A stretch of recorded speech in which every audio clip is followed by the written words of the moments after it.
Hello,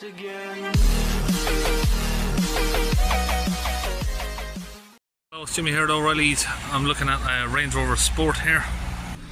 Set up diagnostics on the launch, Euro tab 3. Press OK. And we're going to go to the ECM read defaults. We have a P2279 air intake, manifold absolute pressure, turbo overboost, diesel particulate filter blocked, exhaust gas recirculation valve, throttle actuator performance.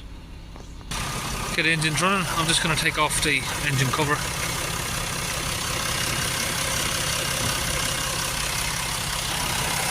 Okay, I've got the engine cover off here. Already I can see there's oil leaking from here, and the clip is not in place properly. Has somebody had this off? Yeah, I just cleaned it. Oh, you cleaned it? Okay, customer tried to clean it himself. Can you switch the engine off for me, please? Okay, so the customer said he's tried to clean that himself, but of course the clip isn't in right, so that's why you got a manifold pressure or leak. So it's good news in one way because it doesn't need any parts, just going to need this clipping back in properly, well, for now. But it's likely, yeah, it's going to need a new throttle body. It's the P0234-77. It's going to be because the flap there is sticking out. I take it he's tried to clean that. That didn't work because it's still sticking, and it's taking a little bit too much off on the corner there because it's got a massive gap on it, so he's tried to clean that up. So with the throttle flap closed, I've just got a little tool on here, and I'm just going to wedge the flap over back to the right because they do shift to the side. Now if I press that in hard, you can see it's not sticking.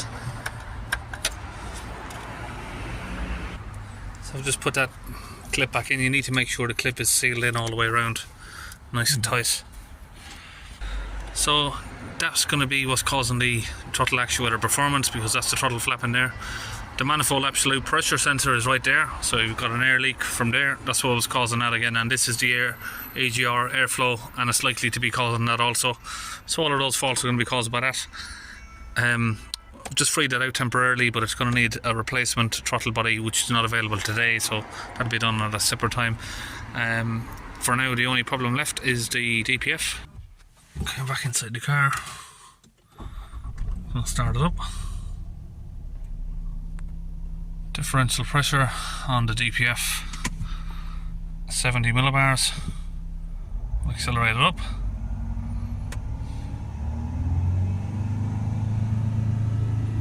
And 70.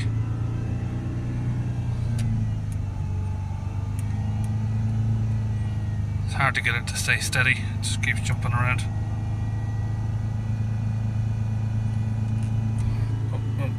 Sort of leveled it out at about 120. Okay, so I'm using some of this launch DPF cleaner here. Got that into the bottle, and we're going to top it up with some water. So it's about 50% of the fluid, 50% water mixed with that. I'm out of breath, I'm getting too old for this. I've got it raised up. So just under the vehicle here, I'm going to pull off this clip from this hose and we'll get this disconnected.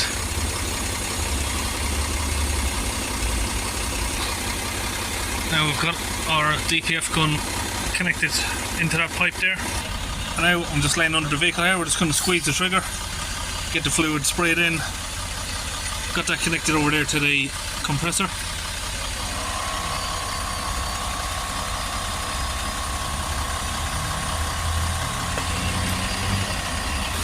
And that's getting sprayed directly into the DPF there. You can see we've got a small leak there from the clamp as well. Okay, now we've got all of the fluid emptied. We're going to disconnect that tube again, and we'll reconnect the original tube back on. We'll give that a minute until that pipe clears away.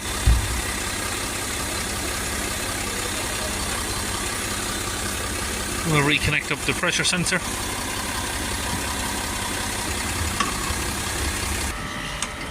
Get the car lowered down. Now we're back inside. We're going to hold the revs up close to say 3000 RPM. Try and get it to stay steady.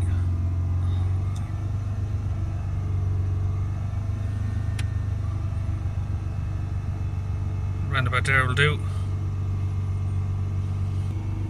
Now we're going to watch the DPF pressure.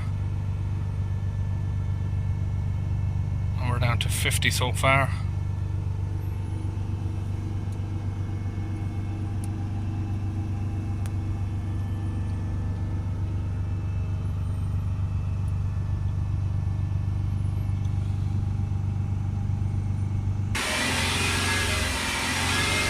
If we look at it from outside, we'll see some smoke coming from the car like that.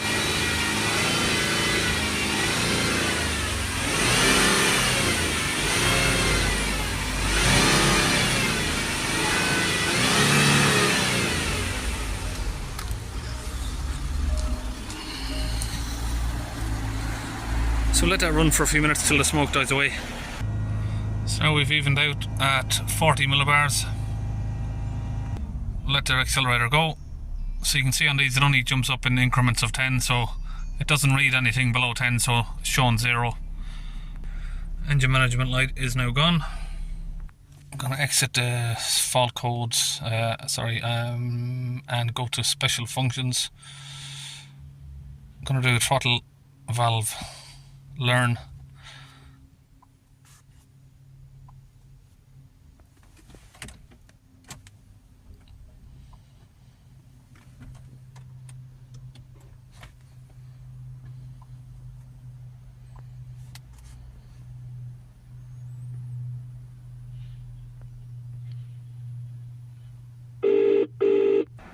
Now with the ignition back on, we're going to go to exhaust emissions, diesel particle filter replacement.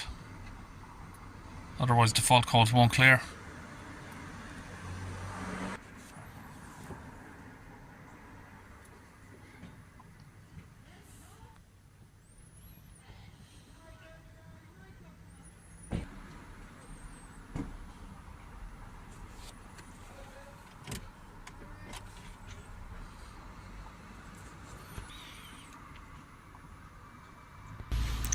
Come back in, read the fault codes, make sure they're all clear. Take the vehicle on a test drive, make sure the boost is working.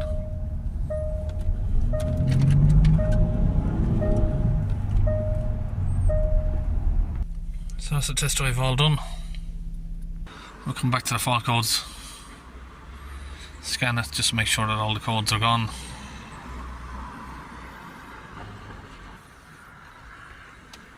Come back to data stream. I'm going to select all the SUT items, just make sure that they're all down at the correct levels. So that's it, that's another Range Rover done, but that's, like I said, it's going to need a new throttle body to stop the problem reoccurring, and that's it. See you in the next video.